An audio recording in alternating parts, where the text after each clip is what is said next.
शेतकरी मित्रांनो नमस्कार. आजच्या ठळक बातम्या.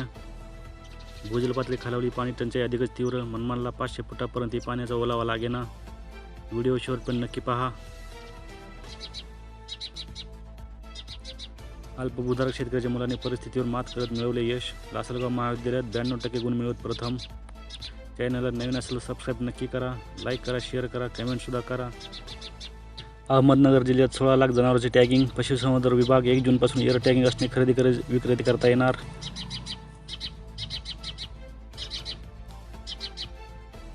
एक 1000 हेक्टर पिके उद्ध्वस्त, नुकसान तब्बल 100 कोटीपेक्षा अधिक. पंढरपूर तालुक्याला अवकाळीचा तडाखा, 25 गावांमध्ये 1,500 शेतकऱ्यांचे नुकसान.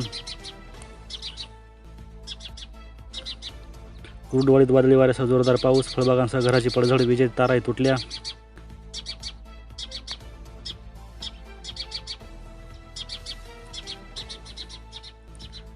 करकम परिसरात 900 हेक्टर केळी भुईसपाट, कोट्यावधींचे नुकसान, तहसीलदारांनी केली पाहणी.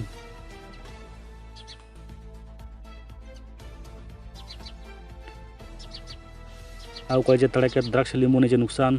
बार्शी तालुक्यातील मळेगाव, चिकर्डे, पिंपळी, साकत, हिंगणी, ढाळे, पिंपळगाव, वादळी परिसरात नुकसान.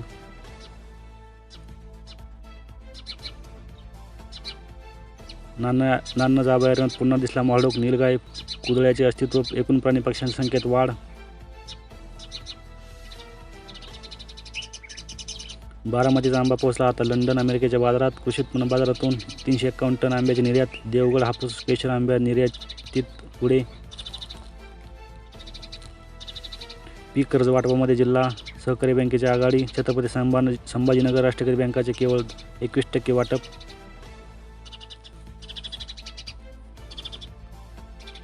चिंता नाही, कापसाच्या 10 लाख पाकिटांची गरज. उपलब्ध होणार 13 लाख पाकिटे. 49 खासगी कंपन्यांचे 125 प्रकारचे येथील वाण बाजारात.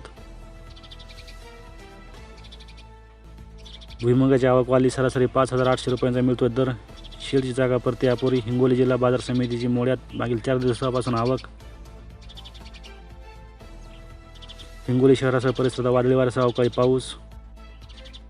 अचानक आलेल्या पावसाने बाजारात तारंबळ.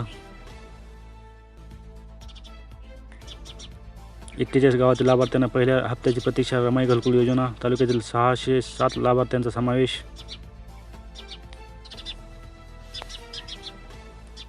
एक रकमी पैसा मिळतो म्हणून शेतकऱ्यांचा हळद लागवडीचे कल. येणाऱ्या खरीप हंगामात निसर्ग साथ देईल, शेतकऱ्यांना आहे आशा.